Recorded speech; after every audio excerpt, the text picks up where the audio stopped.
The Evening Brothers are proud to present Twinkie Talk.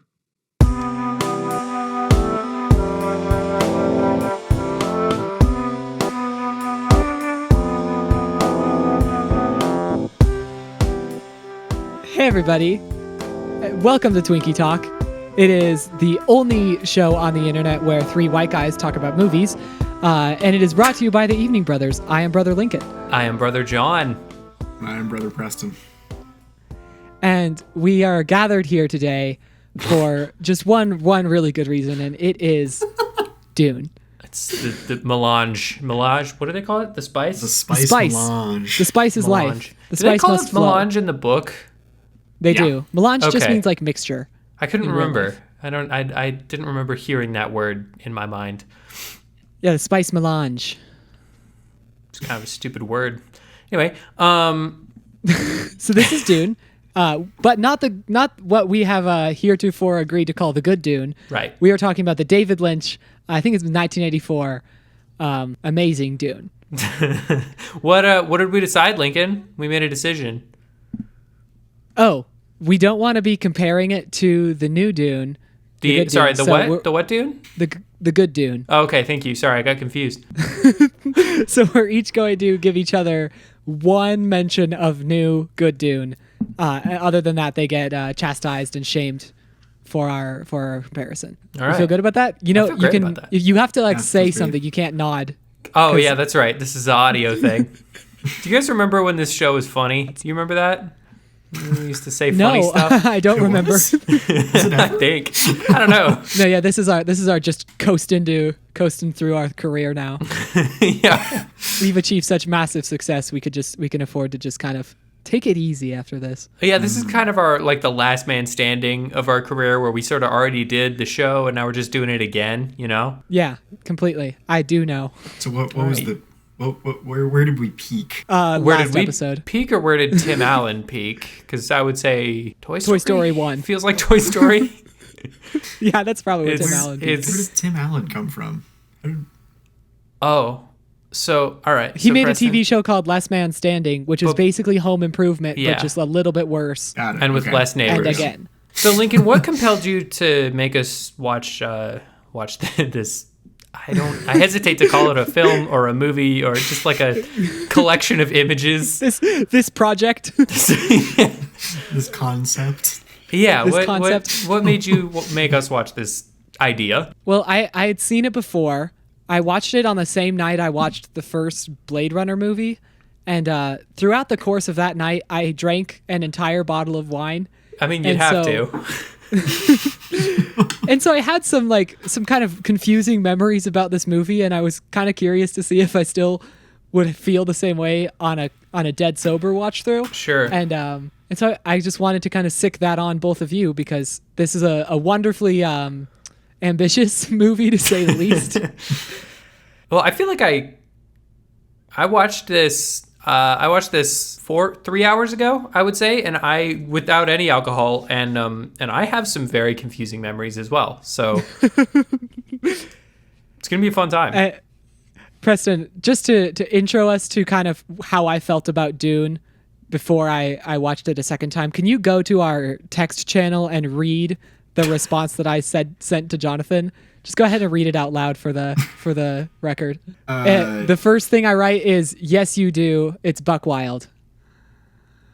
Yeah. So yes, you do. It's buck wild in the best way. It is a movie that is going to be studied by bewildered anthropologists 200 years from now. It's like if you cross The Lion King with the 1986 Transformers animated movie, watching a community theater production of the novelization of Tron while everybody in the cast and audience is on acid. And watching it is the same experience as a styrofoam cup would have if you melted it in the microwave. I really connect with that last sentence because I know, I'm so fully proud. agree.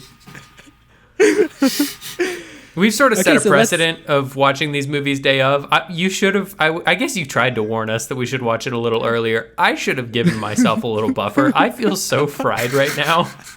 Oh yeah, this movie is deep fried. It is so. They packed so much in, and they adequately explain absolutely none of it. 0%. But they take so much time to try. That's the funniest part. It's like, let's start chronologically because we're already getting into the things I want to talk about. So we start with Princess Irulan fading in and then addressing us. And then she fades back out, and then she fades back in, and then she fades back out again, and then says, "Oh yes, I forgot to tell you," and then fades back into existence to tell us about the spice. This is my favorite part of the movie. It's almost my favorite part. Just because she said so much in those first two, and I was like, okay, that's a lot to take in. And then she went, "Oh, I forgot," and I went, "Fuck, okay." Do you ever feel like Princess Irulan when you're trying to explain Dune to people, though? I mean, not Dune specifically, but yes. I mean, there's a lot of material to cover. I also like that her intro still isn't enough to like provide the exposition for the movie, where you have to have a whole other report. Oh yeah. To the So we finish Spacing up with Guild. exposition narration number 1, and we enter the title card and the music, which the music is by Toto. I hope you noticed that. Oh yeah. Which the leading singer of Toto is actually John Williams' son. Really? I didn't know that. So there's some pedigree of like having orchestral music and knowing how to compose there. So that's why the music is so good, because I thought the music was like quite good the whole time. Well, some of the time. We'll get to it. We'll get to a Not specific moment, I would say. It's not awesome. It's Are you talking about the power ballad at the end? Yeah, the worm riding. The worm riding. I don't understand how you could not just love that with all your heart. I mean, no, But no, we'll no. get into it later. Yeah, we'll get into it.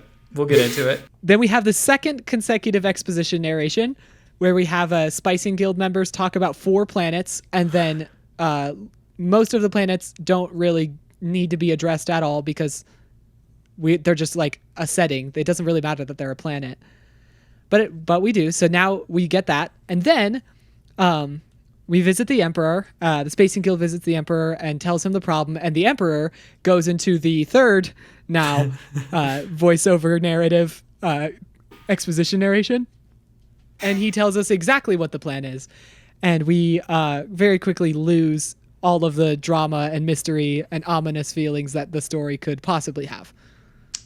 Do you feel like it's the exposition that lost the drama, or the giant scrotum in a test tube? Because it's that one for me. I think it's a bit of both. Little column A, little column B. Okay.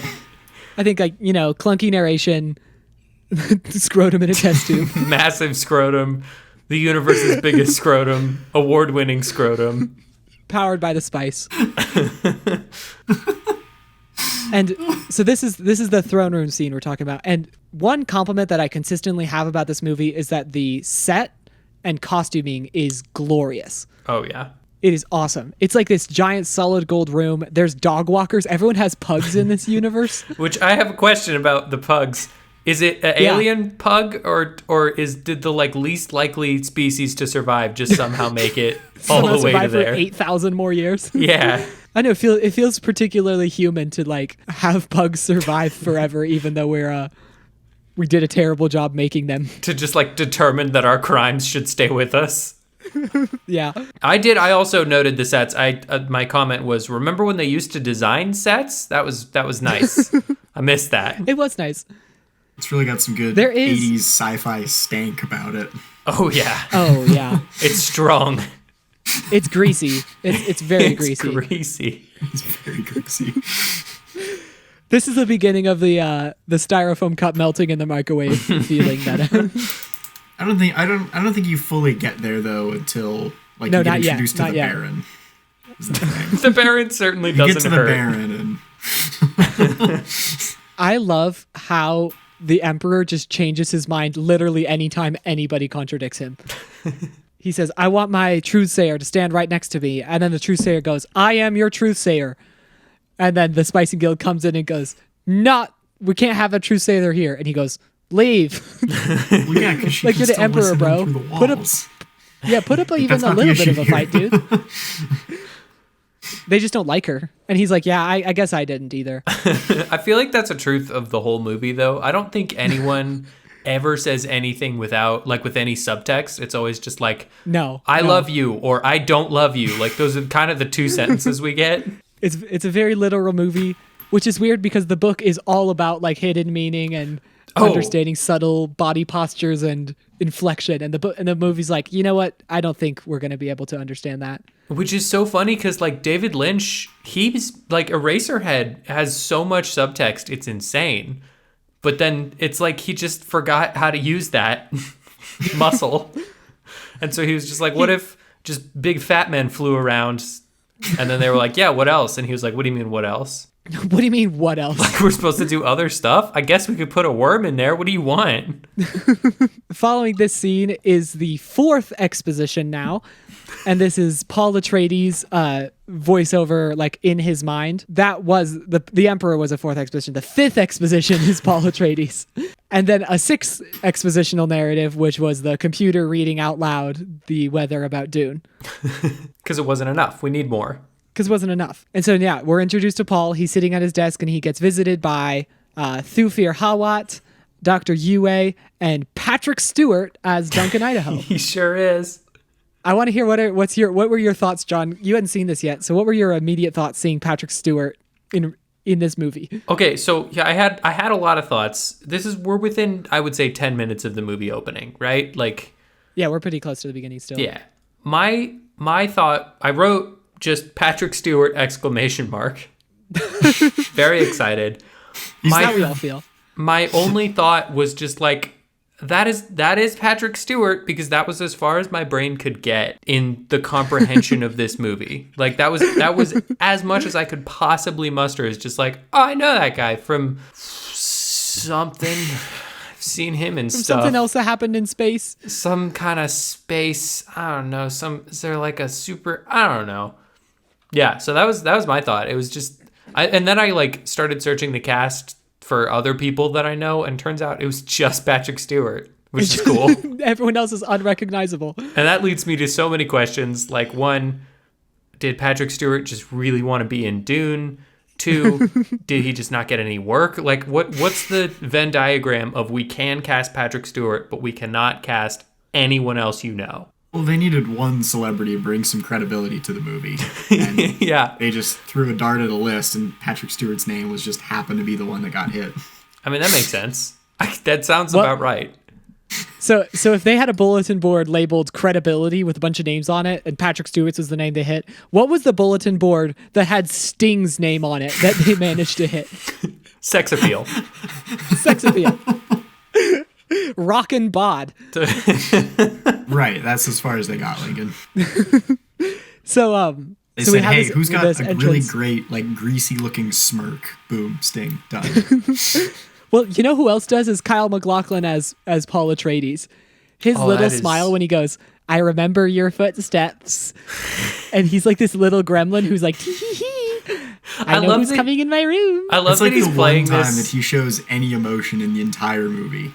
Oh, absolutely, yeah. It's like And he's just this delightful little imp. it's like that scene they told him, like, you're supposed to be a child, and then every time after that he was like, nah, I don't want to do that. It's just, I guess Lincoln Yeah. can't see, but nobody can Neither see. can the but- listeners. No, I can Preston see. looked like he was stoned out of his mind. And he just sort of gets like he just sort of goes with it. Like, Yeah, for a things character happen who's to supposed to be, him, and he's just so passive the entire time. yeah, and Oh, he's yeah, supposed to yeah. be like the chosen one to lead Yeah. everyone, and he's like, I guess I could. Okay. Like, he never really goes through like the hero's journey at all. Like, he never really like struggles. No, he Like- doesn't. He's just like, oh, well, okay. He just stoically just does everything. And then his dad, who's the exact same age as him, dies, and that's sad, I guess. His dad, who's also like a little gremlin man with the most bizarre accent I've ever heard in my life. Oh yeah, I forgot about that. I mean, Paul's accent changed quite a bit throughout the movie. Yeah, but it didn't. Paul's accent just kind of like shifted intensity, whereas like Duke Leto's accent shifted latitude. Like we changed like location of the world. Like our coordinates kept changing. But I wanna continue on with the movie because I want to mention when Patrick Stewart shouts, "Mood? What does mood have to do with it?" And both of them just remain standing completely still. Like there's no indication that like I am gonna start fighting you, because he's like, wait, it's this realization of, oh, I guess he really did have to be in the mood. Like, Well, Kyle said he wasn't in the mood to act, and Patrick just had to get him with a little something to get the scene going. So that's why they got him. It wasn't for credibility. It was because they couldn't get anyone to do anything. And they were like, who's a motivating factor? Patrick Stewart. Patrick Stewart. You'll act in front of Patrick Stewart, right? He got the X-Men to go do something. I don't know. Let's see if he can do something to our guys. I have a note that I don't really know what the context was when I wrote it, but it says, Yue looks like a roadie for a 1970s funk band. I mean, if I knew who that was, I would agree with you. The doctor. With a diamond Lincoln, on I his can't. forehead. Thank you, Preston. Lincoln, why would you say the doctor and not he had a diamond on his forehead? Because he's Dr. Yue. That's his whole shtick. Okay. Remember he puts a tooth in Duke Leto's mouth later on? Yeah. The tooth. The tooth.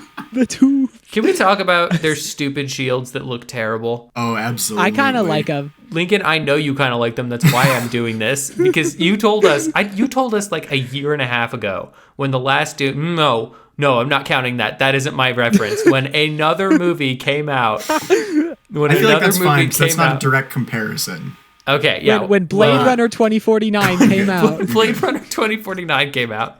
When Meg 2 The Trench came out, Lincoln, you said that you preferred the shields on this 1987 or 84 movie. And I went into this being like, okay, I'm open-minded. Let's see what they look like. They look like Roblox, my dude. They look terrible. Yeah, they do. I kind of like them. I like that they're dumb looking. Okay. I think they're fun. I have no defense to that because they are dumb looking, and I guess if you were into that, great. I agree with every part of the sentence to the last step, which is, yeah, I like them. I have mixed feelings. Yeah. I don't know. Like the very boxy, like really fits with the 80s sci-fi stank. It does. Which I think this movie just Preston, exudes. We're going to have a stank counter because I love it when you use the word stank. It's my favorite thing. I feel like a little victory every time you say it. It's like, yes, I am definitely the one who taught him that. But the shields, like I feel like the only time that they really get used is that one scene. Yeah, if they had used it any other time, I think it would have been a more fun effect. Can Exactly. you? Oh, it would have been incredible if the whole army was just a bunch of big square men.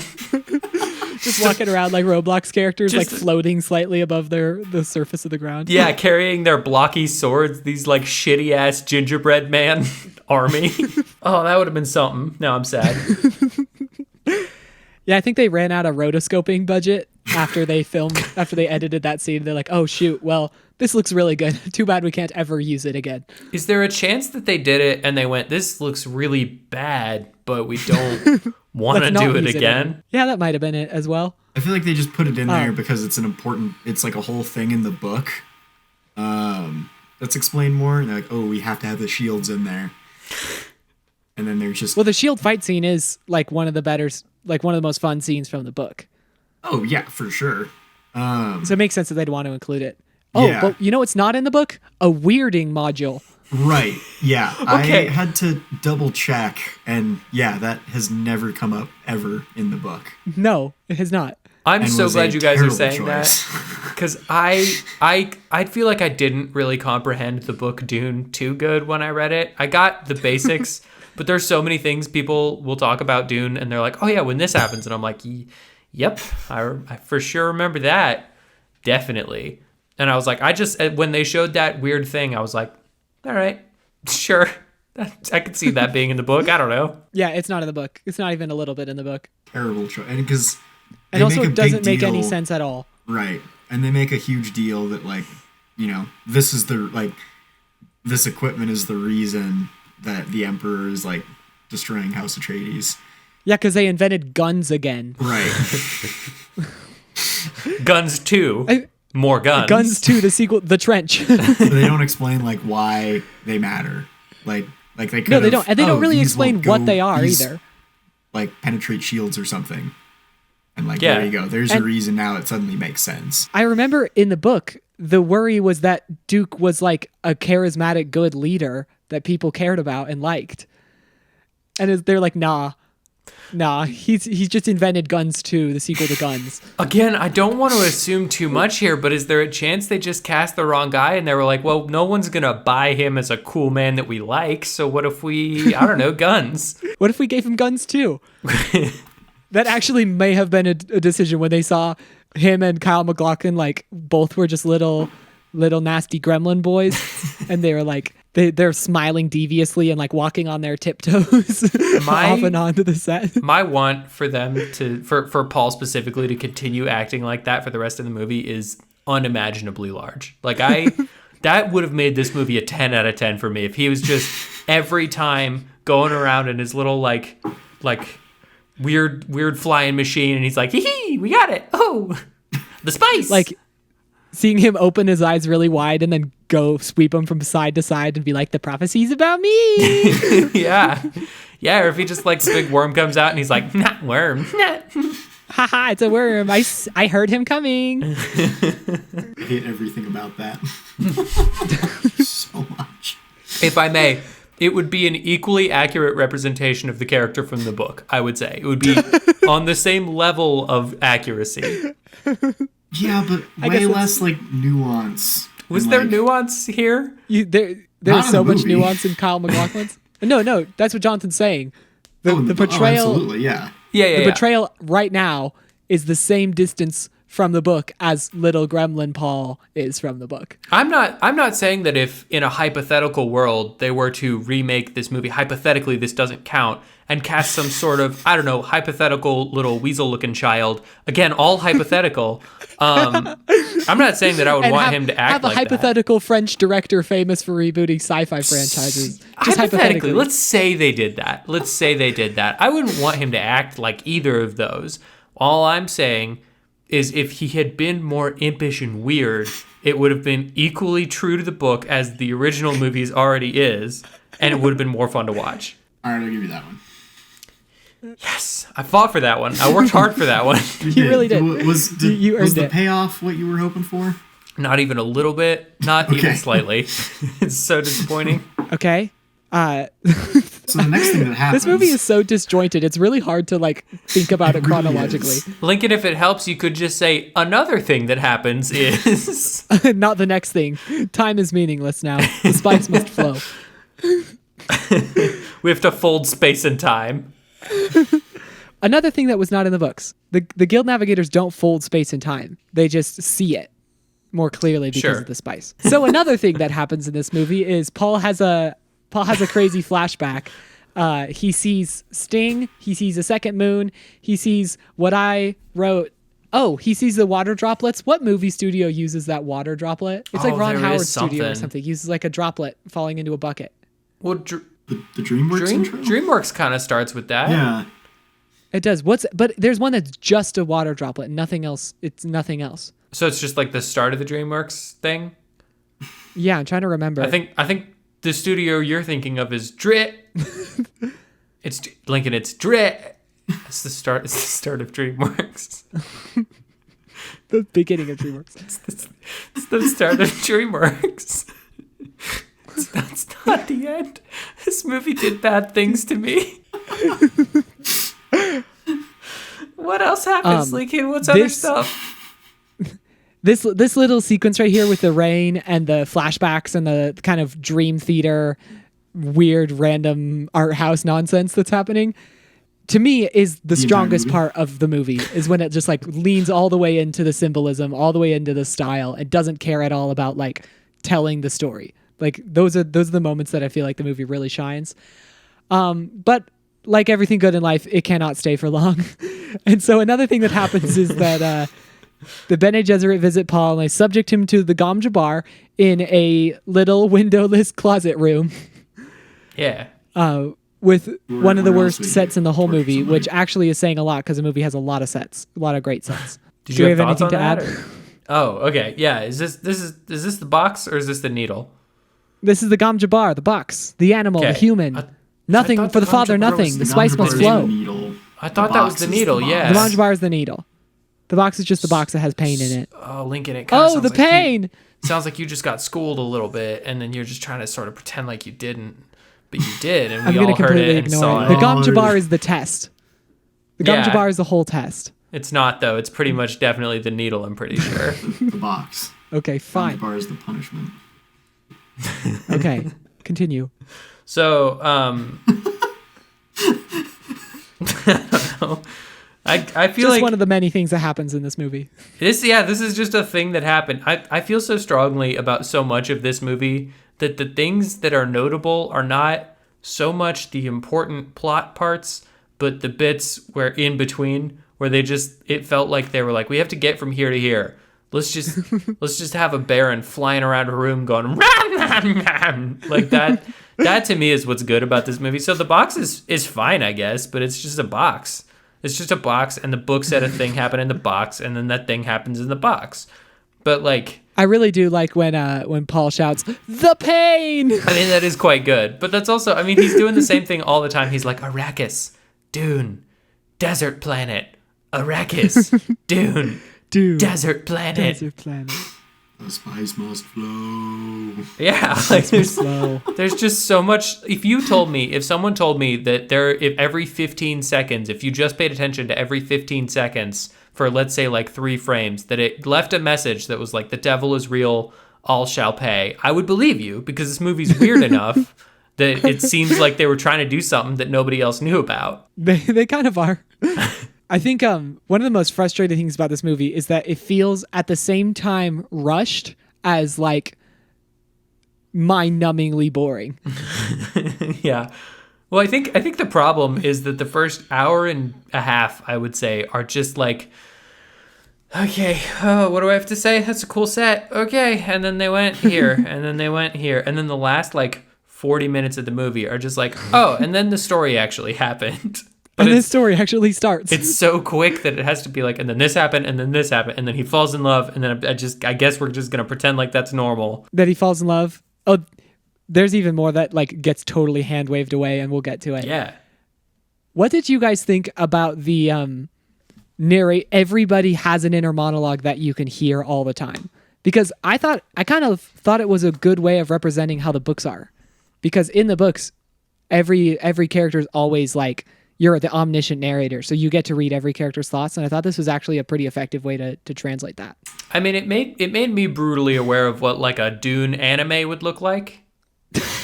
So Explain? So you're for it? I'm not for it. No, I'm not. That's not that is not a saying that it's good. That's not an endorsement of the idea. That's me saying if they made a Dune anime, Paul would definitely be like, the pain. Oh no, I must run from here. Whoa, like it's not good.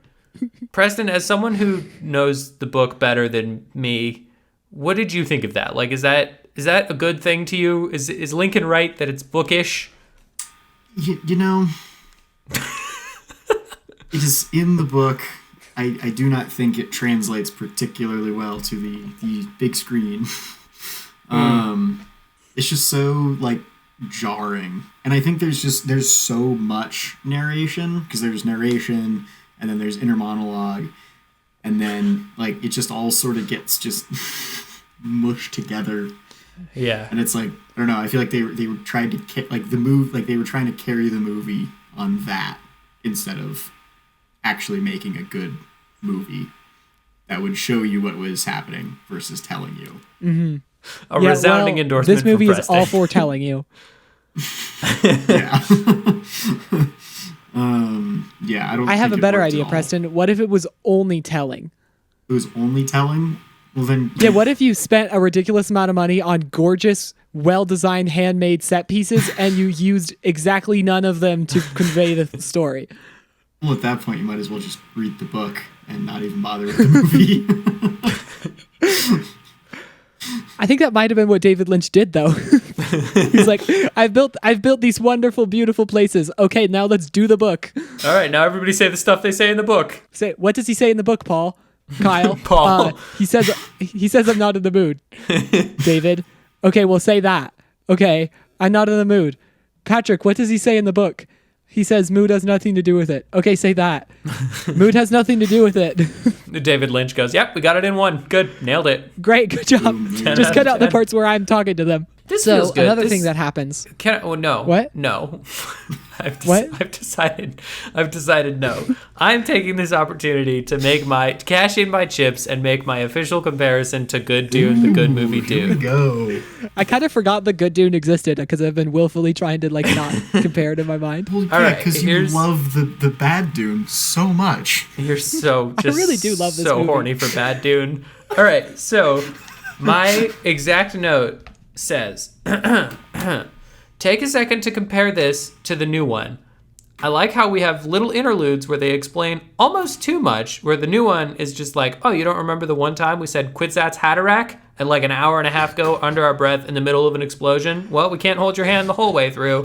Like this movie, if you need to understand Good Dune, watch this movie because it's definitely going to tell you all the things that Good Dune tells you, but like louder and with less stuff going on. This movie is like an annotated version of the Good Dune. Yeah, it's like the life application study Dune. It's perfect. John, I literally I'm going to scroll up because I feel so good about what you just said. It says, I'm trying to find it. Watching these Emperor scenes is like watching behind the scenes of the Bible. Oh, it really is. Oh, that's great. Yeah. Yeah, like if you're having a hard time understanding The Chosen, just check out like a kid's Bible, and then that'll make sense to you, and then you can go watch The Chosen again, and you'll be like, oh, this is pretty good. Another thing that happens is a scene I really want to talk about, which is the entrance of Baron and the entrance of the best character, Fade Routha. Yes. Yeah, for sure. There's really not a lot. There's more exposition. The Baron's told about the spice and about how it must flow, and then and he has just a gross, terrible face filled with pus and pores and oh yeah, his scars. It's so poppable. His face. It's like It is the worst and yet the best way to describe it.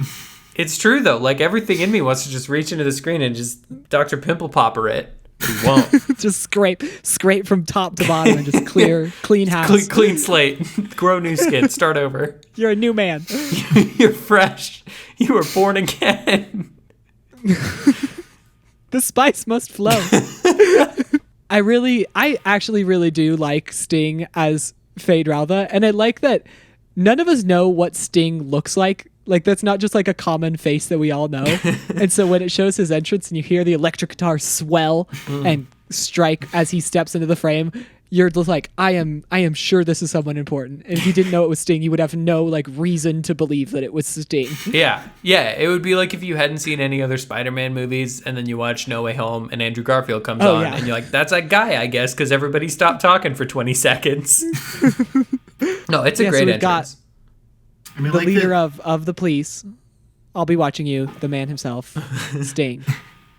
and I do like that I don't have anything more to say. Sting's character does absolutely nothing in this movie besides make really cool entrances and then like one fight at the end. You know what though? I think that preserves more of what's interesting about Fade in the book than any other character's choices, any other actor's choices. Also, if we're being honest with ourselves, isn't that kind of what we all want from life? Is just to walk into rooms, have everybody be like, nice, cool abs, and then just fight one guy eventually. Fight one guy eventually and die a terrible, tragic, shameful death. Yeah. Yeah, and go out dying doing what we love, living in misery and shame. Yeah, you're right. The Baron can fly. They send him a young man to like eat, I think. I had some questions about that. What were we supposed to believe about what he was doing? Is it yeah, like is he a vampire? Is he drinking his blood? Does that kid have That's that what weird they were goo? insinuating. Is he just He like was like, sexually eating him? into it? What's going on here? I think really there's no wrong answer. I think there are some wrong answers. I disagree, Preston. I think there are some wrong answers to what is this terrible, gross Baron doing with this young man. I would say like raising him as his own would be a good wrong answer. Yeah, because there's a fair amount of like face fondling, and then he like rips out his like weird like Matrix plug. Yeah, which I don't know what that is. Is it like connected to your blood? Like it's all your blood comes out of there? It seems like it. It seems like that's his Capri Sun pouch open hole. Hate that. That's his little bug box that you squish the bug and drink So, it out of the so juice much. box. Yeah, like I don't know. That would have been something that I would have liked Lady Jor-El to tell me about at the beginning. That would have been nice if she came back as a third time and fourth time and was like, oh, also, hold on. Before we get this thing started, you're going to see a guy get a plug ripped out of his body. Here's what that is. Here's what that is. David Lynch saw some really cool concept art, and he went with it, and no one ever asked him what it was or why he chose to do it. David Lynch was taking a bath, and then he just, in a mad cocaine binge, wrote down, what if boy had plug? David Lynch was especially hungry, and he asked that a young man be brought to the set so he could rip him apart with his bare hands and consume him. Famed vampire or cannibal David Lynch. I don't know where to go from here. I don't know. You guys remember the bug juice box? Did you see that? Yeah, I mentioned it earlier. I don't know if anyone heard me, I didn't but yes. hear it. It was a lot to take in. That bug juice box is so disgusting. I don't know. And yet, it Like, just sort how of gets villainous like do you need to be? totally passed over because it's not Yeah. the craziest thing in that scene. That's It's just true. Like, oh, yeah, sure, whatever. Like, It there's is zero somehow. impact. It's like a thing that I think about and probably will for many years. Not even in a disgusted way. Just like, is it disposable? Does he have to open it up and get new bugs? Like, it seems wasteful to just throw that whole apparatus away. It's To like French me, press. You just use it and then you empty it out and it's refill like it. French press. How much juice is in a bug that would necessitate like a dedicated juice extraction procedure? I mean, I guess 2 sips worth. It looked like. Yeah, it's very little. Also, it looked like it was designed to be 2 sips worth of bug. Yeah, there wasn't a lot of room for extra bug sip juice. No. Maybe if you You like could put pop that open, multiple bugs in does he there. like... You could probably put a couple in there, but if you like pull the thing to the top, does it become a cool vape? Like what happened? It's a cool vape that vapes the blood of innocent children. Right, you can pull their plug. Is everyone And hook born up your with a vape, it plug? clicks in like USB. This scene is where all of my questions started. Is everyone born with a plug in this universe? No, because they mentioned that they installed it onto Thufir later. Is that the same thing? Yeah. Why didn't I think so. Why didn't he suck that guy's plug? That doesn't sound good. Why didn't he drain that? Boy, that doesn't sound good either. Why didn't he You just keep on digging there, bud. use the plug? Why did he open up that man? Yes. Why didn't he deflower that man? I think because he wanted his Mentat knowledge. Oh, okay. But again, that never comes up. Great. It comes up a lot in the book, but not in the movie. The Guild Navigator sequence is kind of the next big thing chronologically. Is that oh, That's where we are now. Yes, Preston, I'm so sorry to disappoint you. Did you think we had more or less left to talk about? I feel like we'd maybe hit like the middle of the movie by this point. No. No, we're still like in the 35 first, minutes in. 20 minutes, Boys, maybe. this might be a double episode, my guys. No, it's not. It is not can't going to be. It can't be. Maybe. We haven't even been talking for an hour yet. It's going to be the exact same pace as the movie, where the first bit, you're like, oh man, are they going to get to it? And then the last half an hour of this podcast is going to be tremendous. It's going to be mad dash to the top. Yeah. That'll be in the show notes. Hey, just skip the first like hour and a half. Listen to the last 20 minutes. You'll get all the good stuff. Or better yet, just read Dune. Yeah, you certainly could do that. Or, watch, I don't know, maybe there's a good version of Dune out there. Hypothetically, Oh, of Prisoner, course. Hypothetically. Are you cashing in, or are you I'm we're talking definitely not making hypothetical a still? comparison. I'm just throwing it out there. Another Just option. hypothetically, if they were to do great value Tom Holland in a movie. I'm trying to think of this movie is bewildering. I know, can't it's a think lot. of the next thing to say. What some other stuff? Some other stuff that happens. I'll say every time it goes to the like art house, dream theater, psychedelic parts, I'm way more on board with it. It's good stuff. Well, that's what really Like what they all were the leaning like into in the purely movie. visual elements are way stronger. I feel like that and the monster effects, the creature effects, The creature effects are good too. rock Yeah. solid. And so like if this was more psychedelic and less community theater, I think it would have been a much better film. And it would have been a shorter film too. Which wouldn't hurt. It really wouldn't. It could have shaved a cool 40 minutes off that old runtime. At least. We arrive on Dune, the planet. Just like normal, the city is amazing looking. Rotoscope work is very good for the time. Set design is next level. I actually really like the still suits design. Yeah, it's I like, pretty cool. They're kind of interesting and different in their own way, and it like totally reads how kind of you can imagine it from the book. Oh, this is another thing I really like about Dune the book, which I think this movie, I'm gonna cash in. Oh, he's cashing in.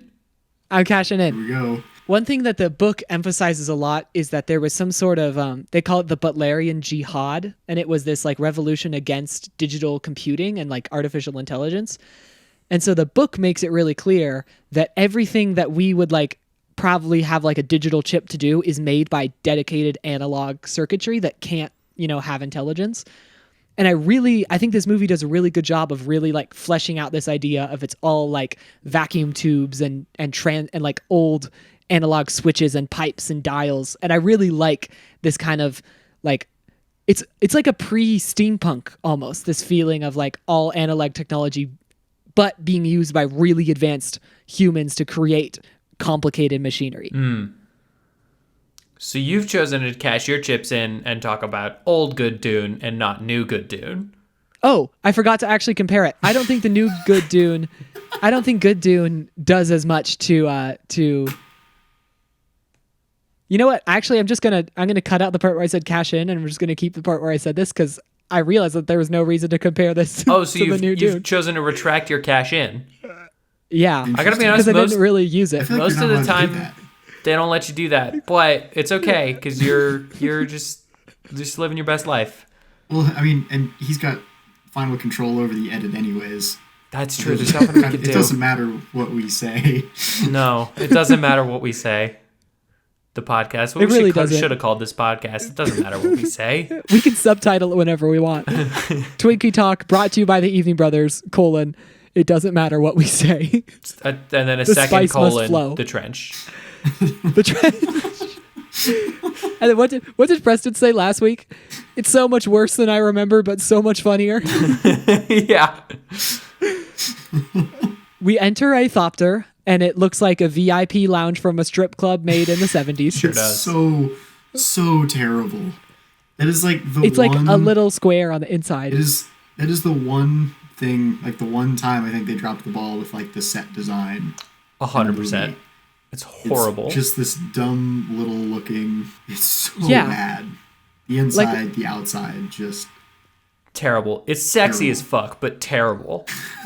Yeah, it's moody. Like I love a well lit, moody evening in there. Lincoln. Dare I say but- it's vibey. It is vibey. I would having a room like that to like listen to funk albums would be excellent. You absolutely would have a room that looks like that. I know. I'm kind of surprised you don't already have a room that looks like that. I'm really sad that I don't already. I wrote that Duke Leto did not hit her. And I think it's because his voice reminds me of Tommy Wiseau. That's kind of what it is. I couldn't put my finger on it, but this is kind of the room. It is a little The Room. The acting is about on par with The Room. So we get to the scene that is also really pivotal in the book, and really pivotal would be really pivotal if you were making a hypothetical Dune with a guy from Moon Knight in it. And so we see a worm attacks a mining vessel, and they race down and rescue everybody. Like this whole movie, this scene is shot with no sauce and basically no drama at all. No. It's just some people walking onto a it might as well be like a TSA line.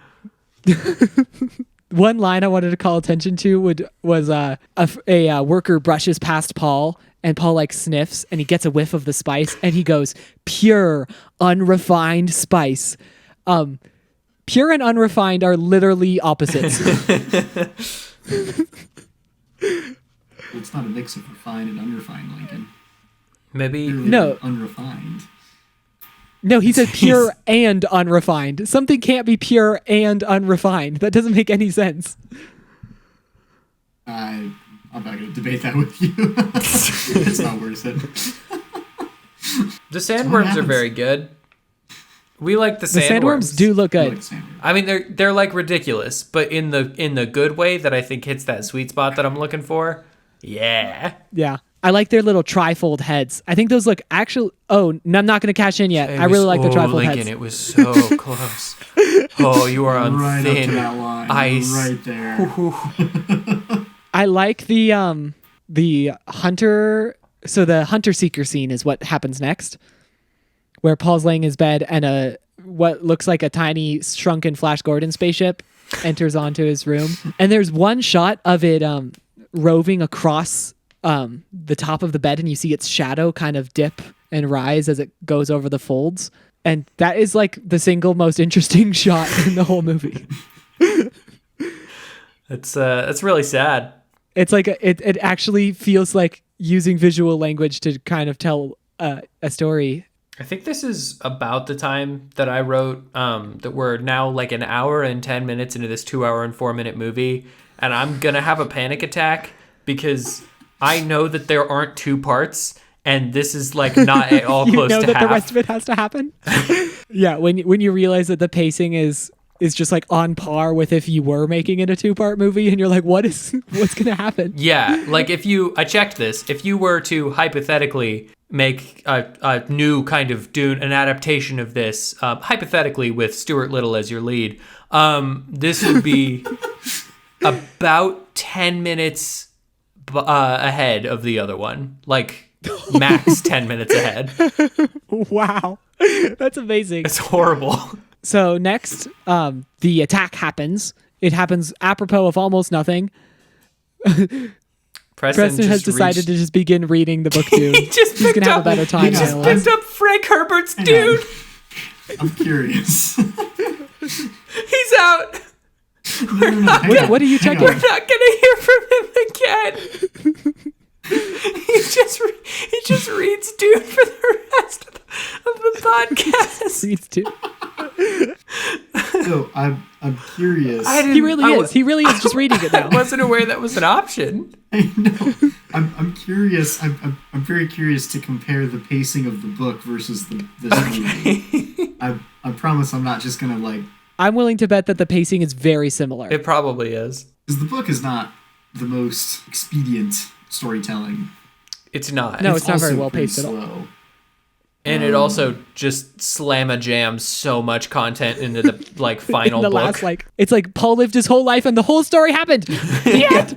Yeah, it's like, what if we talked about all the intricacies of what it would be like to live on this desert planet, and then he got like 600 pages in and he went, fuck. And then there's a story. He wins. Well, So they get attacked. All the weirding modules get destroyed, and it's like, oh no! Without the weirding modules, we wouldn't be able to use them. without our guns, we won't be able to shoot guns. We won't be able to shoot our guns without our special guns. And then one of the best scenes in the whole movie happens when Gurney, Patrick Stewart, shouts, I think he says, "For the Duke," and he runs into battle. But the best thing about it is he's holding the pug while this happens. Oh, it's my favorite. It's like, why'd you take the pug into battle? But I mean, I guess I commend him. There was a brief moment in my viewing of this film where I saw him and then I saw the pug, and I just, for a single fleeting second, I thought, is this the best movie that's ever been made? Like, it was, Yes. that was such a high for me that for just a second I was like, this might be the best thing I've ever seen. I love, so they kidnap Paul and Jessica, and they're both like sedated and they've got handcuffs on and they're on the floor. And then the Baron comes in and goes, "I'd like to spit once on your head." And then he does that. He certainly does. It's very gross to watch. But I don't know, the feeling of just someone just saying, "I would like to do this." And well, sure enough, he did it. And then he does. And then he goes, simple pleasures. Preston, what'd you find out? I couldn't find it in the book, but it does seem like the pacing in the book mirrors this adaptation. The only adaptation, of course. Yes, the best adaptation. Yes, I feel like we don't have to, like... Nope. Well, you know what? Preston, we are too deep in the paint. Yeah, we're committed to the bit at this point. You can't start questioning that now. To cash in is to, like, accept a strange alternate universe where a better version of this movie did get made. Yeah. Okay. Which, of course, Lincoln has not done yet. He certainly hasn't even... I have not, and I plan on using it later. One note that I have that I think you will relate to. I wrote this right around when they crash the ship into the desert after they fight off the Harkonnens on their little thopter. The little rapist guys? The little rapist guys. I just wrote, I don't like when Paul talks out loud in this movie. I agree. Yeah, I just don't like it. I can confirm. Or when he thinks, or when he's on screen. The music in this scene is very good. The sad music about his father dying is very good music. It almost makes you feel something. It really does almost make me feel something. It's right there. In the book, they have to hike across the desert. And it's really it's actually it's a longish section of the book of them finding their way across the desert on that first night. In the movie, this hike takes a cool 45 seconds. Yeah, it's like they look and they go, "Oh, that rock right next to us. We should go to it." And there's also when Paul goes, suspense to it. Yeah. None at all. Interesting, caring about the scene, nothing. No. Do you guys feel like this was a factor of them they just couldn't be bothered to film in a desert?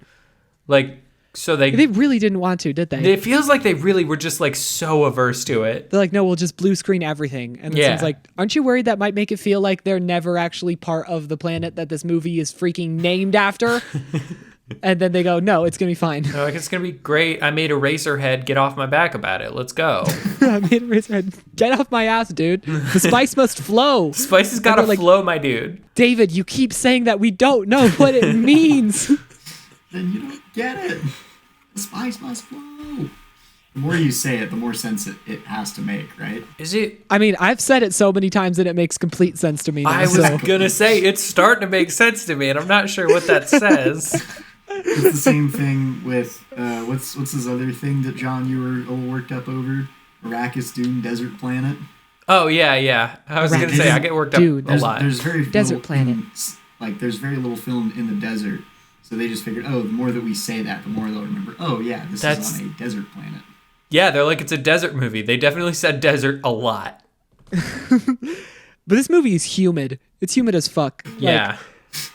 This movie's got some moisture in the air. That's a wet-ass movie, as far as I'm concerned. They meet the Fremen. Paul and Jessica meet the Fremen, who are revealed in actually kind of a cool reveal when the lightning strikes and you see all of them at the same time. Yeah, pretty solid. I was like, David Lynch, he's a tricky one. He decided to show up to set that day. He decided to make a movie. You never know what he's going to do next. Sometimes he's going to make a movie, and sometimes he's going to, Arrakis Dune Desert Planet us into oblivion. They reach an agreement very, very, very quickly with the Fremen. It was like basically zero deliberation. It was like they went in... That whole situation with the Fremen, to me, feels like they both were just sort of on walks and happened to run into each other, and then they went, well, we might as well hang out. That's the energy that I get from that. It's like meeting a friend that you hadn't expected to see, but you really were glad that you ran into him. Yeah, and then you're like, do you want to get coffee? Sure, why not? Since we're both here, we might as well unite our peoples and destroy the Harkonnens. Yeah. Yeah, we might as well take on the whole universe. We'll see. I have a gift card. Okay. My number one gripe with this movie is they cut out a very, very, very important thing that happens where Paul has to fight another dude to be accepted into the tribe. And it's like the best scene in the whole book. Yeah, and it's kind of a critical turning point for him and his character and everything else that happens. Yeah.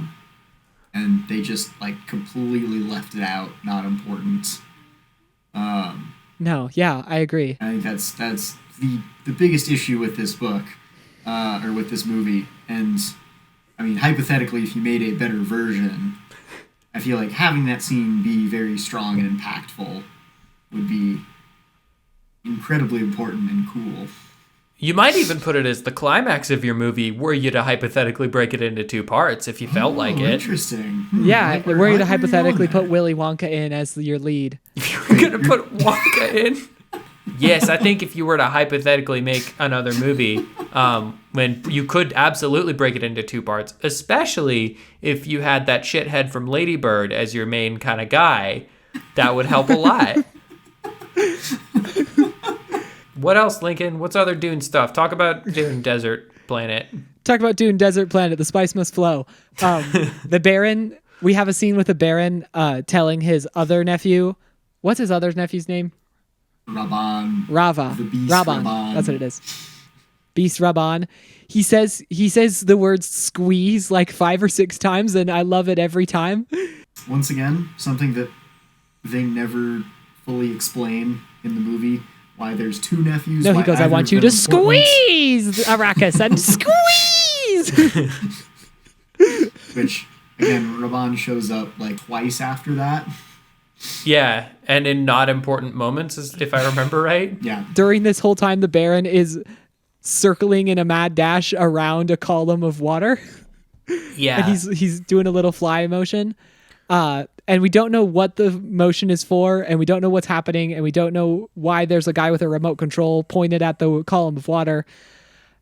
And yet, the water parts, and Sting himself steps out wearing a metal eagle Speedo. It's no beautiful. words. He would have made It's a great Namor if they were to ever make a Fantastic Four movie right around that time. It would have been perfect. I wrote, my note says, I hope this doesn't awaken anything in me.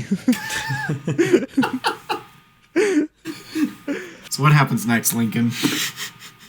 The next thing that happens is the spice must flow, and so they give Lady Jessica the spice, and they transfer her consciousness over. And for a movie that just, gets off on explaining away all the interesting, nuancy parts of Dune, there is very, very little explanation for this just crazy scene. Yeah, to almost happen. none. Almost to the point where it's like, why'd you even... I think it's to your point, John, where it's like, oh, it said it in the book. Like, they had no thematic reason to include this, but they had to. It was in the book. So was his weird nephew. Like, this feels like if I made a Dune movie, this is the kind of Dune movie I would make, because again, I didn't really understand Dune. So it's like maybe if I just put everything that was in Dune in the movie, then it'll assemble into whatever Dune is. It's gotta be good. People love that shit. So, why wouldn't it go perfectly? They asked 4 people, like they had a test audience, and they said, all right, what was the most important thing from Dune? And they just asked everybody, and that's what they decided to put in. And the script was their answers verbatim. Can you imagine being a test audience for this movie? Because they would have to come to you and be like, what'd you think? And you'd have to be like, I don't remember at all. Like, I don't know what I just saw. I don't think there was a test audience, and that was one of the issues. There was definitely not a test audience, which is a little bit like, this kind of movie could not be made now. Like, this level of like craziness would not get Definitely not a wide theatrical release like this one did. No chance. And part of the reason Which that is a wouldn't little happen is because this one beefed it so hard in the box office. It did. Just a quick check-in. Do you think if they had made a Dune in like the early 2000s, Bill Murray would have been a good Baron? Yeah. Preston is nodding. He's nodding with like a huh. Because here's the thing, yeah, right? I think so. There's 2 ways you go from this movie. You either make a better version and really make it like very serious and like, very dramatic and like lean into the mythology, or you just really go off the rails and lean into the acid trippiness. And Bill Murray, I feel like, would really fit that direction well. If I can if I can offer a counterpoint to that, I welcome counterpoints. I watched a movie today called Seed of Chucky, and it opened with sperm, little animated CGI sperm from a killer doll impregnating someone. That was the opening shot of that movie. And it wasn't the craziest movie I watched today. So I don't know how much further off the rails you can go, legally speaking, for this movie. I don't hate the idea of Bill Murray. I think if you got more of a Lost in Translation Bill Murray and less of a Ghostbusters Bill Murray, that would be the kind of thing you'd want to go for. Yeah, I agree. Like a Bill Murray who's like really in his element, but taking the role seriously. Yeah. Now, if you got Jim Carrey, that would be Jim Carrey is fake. Okay, hang on. That's Right. actually who I had in my head for my second option. Craziness. Jim Carrey? Yeah. I know you said Bill Murray. As the I have Baron? Jim Carrey, yeah, in my head for some reason. That would As be an fun. Absolutely The spice must flow. unhinged Baron. The spice will flow because if it doesn't flow, he would actually be able to sell the like fact that the Baron could fly. Right, and that's what I'm saying. Like, Yeah, you really lean that's into true. the craziness more. Chani and Paul are now in love. Paul is in command of the Fremen, and now he's got to catch a worm, guys. This is the home stretch. We got to just run now, just Yeah. like the movie, just like the book. How do there's we know two that kids they're in that love, are always Lincoln? in the scene. How do we know they're in love? Because Irulan said Yep. Paul caught a worm. He caught a worm by lightly jogging next to it. Yeah. Once again, Preston, a you're- scene that should be so cool and is so terrible and has zero drama, interest, intrigue, There's absolutely nothing. nothing. Preston, you are a climber. How's his grip? How's his worm riding grip? Yeah, how would you do it? As our expert. And also, did they buy their ropes from just like Home Depot? That's like, a why good- are they all like orange and black striped ropes? Can you get Is like that just worm like hooks the cheapest one? too at a Home Depot? I don't know about the hooks, but yeah, you can absolutely get that exact rope from Home Depot with like the stripes and Perfect. everything. And That's just like the first rope someone could find, and they were like, "Yeah, that's good." that's a rope. It is orange. Sand is kind of orange when you think about There it. you go. Let's go. So the Okay, grip. let's keep going. No, he's We our gotta- professional Lincoln. How was the grip? I mean, he didn't fall off, so presumably it was pretty good. Fantastic. Remember last time we asked Preston about the grip, and he answered in these kind of same practical terms, Can and I- we realized it wasn't as funny to ask Preston about grip. Because Honestly, Lincoln, if we're pulling the veil back a little bit, that's the reason I keep asking him, is because he's always completely blindsided by it, and I think that's funny. Oh, well, in that case, okay, not to spoil it, but you guys are going to love the movie I have picked out. Oh, yeah, so I can't wait. Okay. It's 127 hours. We're going to be very sad. It is not. be very sad. Kind of grossed out. We have another exposition scene from the Emperor when he's ordered around by yet another group of people. Because why wouldn't we? It's the third act. Why wouldn't we? It's the third act. The Emperor's got to do something. Chani with her hair down is a yes from me, boys. I really hate this version of Aaliyah. She's the worst. Horrible. Terrible. Can I also just say, we're talking about villains.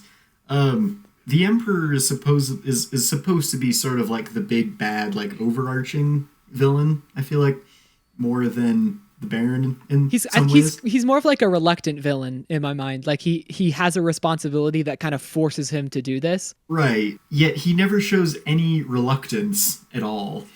Yeah. No, he chose just do He's just whatever sort of, anybody tells me. stoically standing there. Well, he just gets ordered around. Yeah, he's not like reluctant. He's also not excited about it. He's just sort of there. I'm moving quick because the movie moves quick. Power through.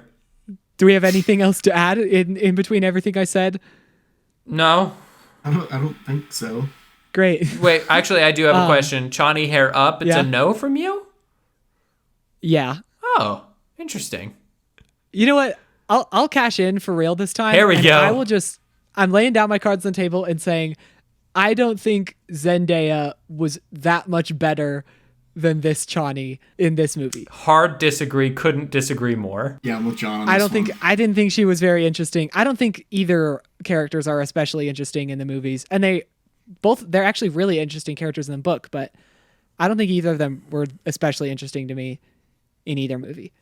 Well, because in this hypothetical new, better version, Johnny doesn't No, really get I cashed in. introduced. You can engage with my cash. Without cashing in his chips? Right.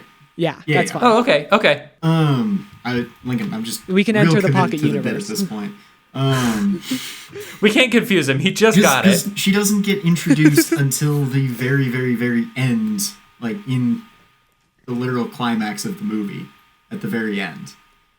And also, even then, I think she does a lot with what she's given. Yeah. I feel like she has an impact on that movie. I don't know. That was a bad. I think that was her a voiceover- bad choice to call. That was a horrible I think time. her voiceover at the beginning is really cool. I don't really love her acting at the end. It was a huge mistake. You've I think wasted it feels a little wooden compared to everyone else's. You've wasted your call, and the internet hates you now. How exciting! Next, they attack. They shout atomics and they put on their hazmat suits. This is the moment of the 80s power ballad, which I love. I mean, sure. At this point, you might as well, right? I'm just on board with this movie. I think you're like seeing this at this point, right? No, yeah, we knew. We've known from the beginning. You talk about this movie so much. It's this movie and Tron. The second Tron, not the first Tron. Right. Good Tron. Good Tron. But Lincoln, I like it. Are you aware that this is a bad movie? Like, do you know that this movie is bad? Yeah, Okay. I know it's bad. All right. I like it though. That's fine with me. I get that. You and I can connect on. I love Q the Winged Serpent. You guys tore that shit to shreds. But like, I can relate to that as long as you know. when he shouts, "The sleeper has awakened." I was like, "Yeah, has." Sure. Come on, bro. Long live the fighter. Sure, it has. This is my biggest problem with this movie is in comparison to the book.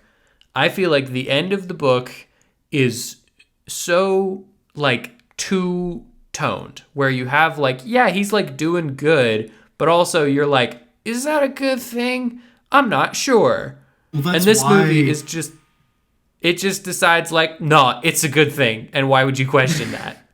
Well, and that's why the book 'cause- is so good, because the entire time, it's like Paul is this like questioning, reluctant, like, I don't want this.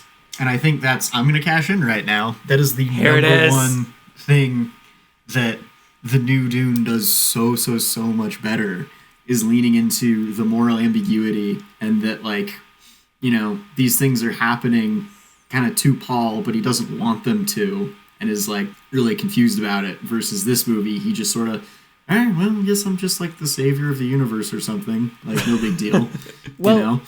It's very clear that they designed this movie to be completely self-contained, and they weren't okay with any loose ends happening. Yeah, which is bad. Don't adapt Dune if you want that to happen. And like, they never even mention the jihad. They never mention the war in Paul's name. Yeah. Not even a little bit. Don't worry about it, he because wins and they go. Nobody mentioned that Right. in the test screening, so that's not the important thing we have to mention. Yeah, it doesn't matter, because like he wins and he's now from God, I guess, and can make the rain happen or something. Yeah, just like Lion King. Just like the Lion King. Is that where you're... When Okay, the- when we'll the- come back to that comparison for sure. No, well, let's just address it right Well, this no, second. I'm not done yet. Yeah, I'm not done yet. the exiled king Preston's- returns home and then beats the bad guy, and then rain happens again, and now this barren land shall harbor life once more. Right. You That's you the ending miss of Lion you King. miss the rains down in Africa. Yeah, awesome. Thank you so much for that comparison, Lincoln. I didn't even think about that. That's Preston, quite thank good, you so much. Preston. Lincoln, you're blowing over his joke. That's a good one. That was so good. I won't lie, I was I- about to I blow wasn't over my blowing own over his joke and go back to what I wanted to talk about, but Okay, what did you want to talk about? it's just like the biggest, most interesting theme of the entire like book is just like the moral ambiguity and the questioning and like the sense of duty and right. And it's like that's like the strength of the book, and that For just sure. totally gets. I mean, not even a little bit in the movie, and I feel like that's No, something I agree with that you. the new Dune did well, is including a lot of that I agree. Yeah. in the movie. Your use of the word ambiguity was really where this movie splits off from the book. Somebody told David Lynch about the ambiguity, and he was like, "What? This book is the most clear, direct, honest revelation of personal feelings that I've ever read." Oh, I love said, the idea that he "Hey, just fully ignored the other side. This book is way too complicated. I'm gonna dumb it down so that to absolutely nothing. Yeah. And that's the movie I'm going to make. He's like, this book is complicated. You know what's not complicated? Superman. Superman isn't complicated. Voiceovers. We're going to make Superman the Dune movie. One of the most frustrating things about this movie, so both of you can revel in me saying something frustrating about this movie. Wow, he's saying something bad. Oh my goodness. We're so about proud. This movie I love so much. One of the really frustrating things about this movie is that the fight scene between Paul and Sting is actually like dramatic. It's actually shot well. Yeah. Which it's so frustrating to get to the last 10 minutes of the movie and then it's like, oh, he could have done this. Yeah, it's like a Shyamalan twist of like, time. hey, this movie could have been a good movie. Like the fight is dramatic and like the inserts are like interesting and add context and the top down shot of the fight beginning is great. Good time. And then Paul shouting down and like breaking the concrete and then killing Fade is like not in the books, but it's awesome. It's also quite looks good. Really cool. Yeah. And so I'm so mad. I'm so mad because it's like, oh, this could have been the whole movie. Like you could have just shot it like this. Lincoln, if it placates you a little bit and makes you feel a little less bad about just for some reason loving this movie, I asked you on our group chat whether or not I should buy it because it was like $3 more to buy than rent.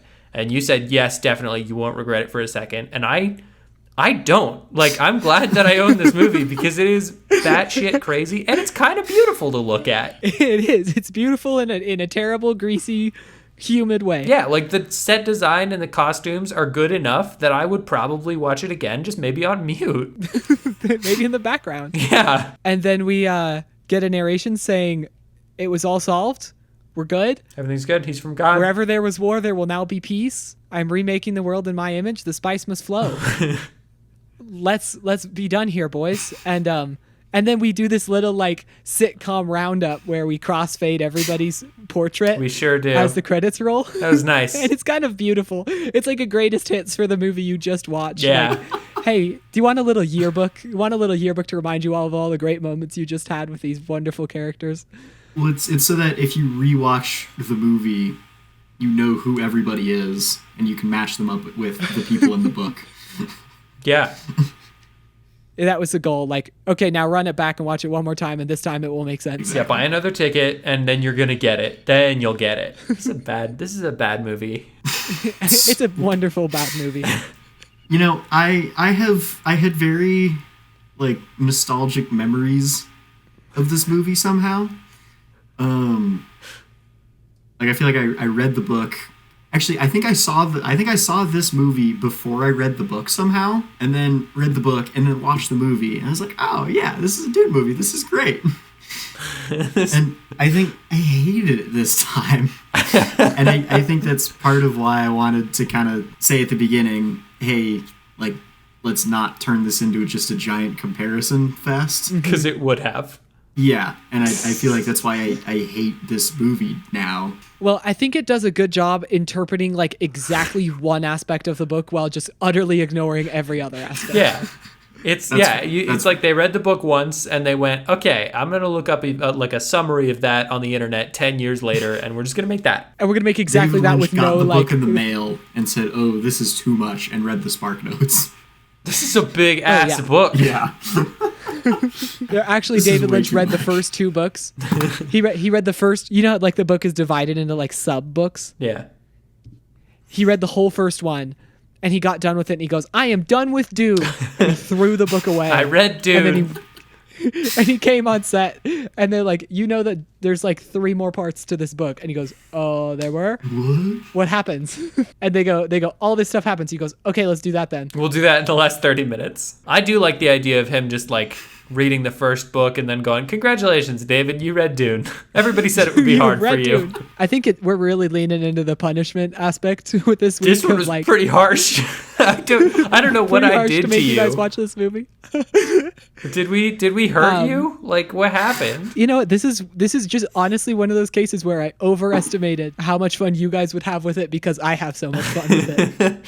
So, yeah. So, your movie for the next episode is to watch Cliffhanger.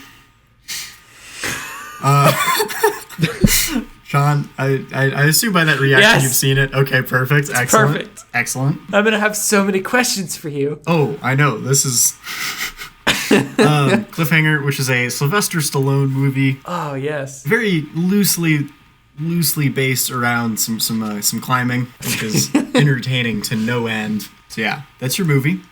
Do we have homework? There is homework, yes, and your homework is watch this movie and try to figure out which part of it was based on a true story. Okay. Excuse me? Parts of this movie are based on a true story, and your homework is to watch it and try to figure out which part is based on a true story. Looking at Jonathan's face, I'm so excited. I'm so excited. I'm thinking back through this movie and I'm trying to remember what part of that is even possible by the laws of physics. Yep, I know. But there is a large portion of this movie that is loosely based around a true story. Wow, I am so excited to hear what your thoughts are on that. Like most episodes, we'll end this one with an apology. I'm so sorry, John and Preston, that I forced you to watch this movie. And listener, we are so sorry that we forced you to kind of listen through it with us. You know, but in a way, we've all grown closer, haven't we? We all have grown. I mean, I've grown a little more distant now that I know how much you guys hate Dune. Yeah, I feel like, yeah, no, that's fair. Thank you for listening to Twinkie Talk. I have been Brother Lincoln. I have been Brother Jon. I've been Brother Preston. I'm so sorry.